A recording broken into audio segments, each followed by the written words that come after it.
So, hi mga friendship, magluluto tayo ng adobong mani.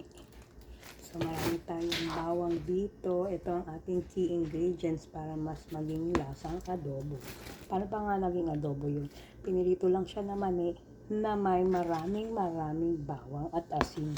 So, umpisahan na natin ang pagluto ng mani. So, meron tayo ditong mani. Meron tayong mantika na mainit na. So, ngayon, ang gagawin natin, nakamot ko yung mukha ko mga friendship, kaya namumula yan. Teka, magta-try muna tayo ng konting bawang kung ready na yung ating mantika. O yan, ready naman na siya. Kailangan natin i-ready yung ating pangsandok para hindi tunog yung bawang natin. At kailangan natin ilagay sa strainer. So, kailangan mga friendship, medyo golden brown lang siya pero hindi sunog. Mabilis lang maluto ang mga bawang natin. Kaya keep an eye, halo-halo lang at ilagay sa low flame. At mga friends, ngayon naman ay luluto natin ang ating mani.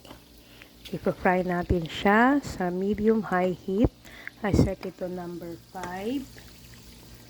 So ayan, halo-haloin lang ng mabuti para maging evenly cook at hindi siya masunog. Hahaluin natin to ng about maybe 10 to 15 minutes. Ayan, naamoy ko na ang ating piniritong mani. Ako rin namumula na parang mani sa init. Oh my goodness, it's popping sound na. That means naluluto na siya. So ayan mga friendship, iba na yung kulay niya, dark brown na siya. Pwede na itong mani na to.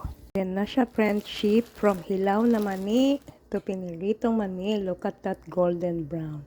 So I'll fry this in a medium high heat on a setting number 5 dito sa aking stove, and niluto ko siya for exact 15 minutes. So yan na mga friendship, after prituhin natin yung mga bawang. So ito na yung ating crispy garlic. Look at that.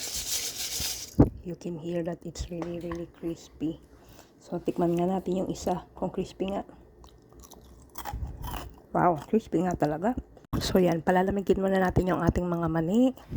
At malamig na yung ating bawang. Mamaya ilalagay natin na siya sa container at lalagyan na natin ng asin. At ating ititinda.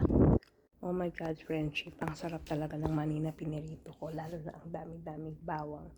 Naku, subo ako ng subo. Baka magkaroon na ako ng arthritis nito kakakain ng mani. Look at yun naman. Ang sarap ng mani, oh. Diba? Ang lutong-lutong niya. Tapos yung mga bawang, ang lutong-lutong niya din. Look at that. Sarap po ng tunog. Ang crispy. Ang mani din ang crispy. Ang sarap. Paparami na ako ng kain. Baka hindi ko matigil yung sarili ko. Maubos ko. Tara, magluto na tayo ng mga mani.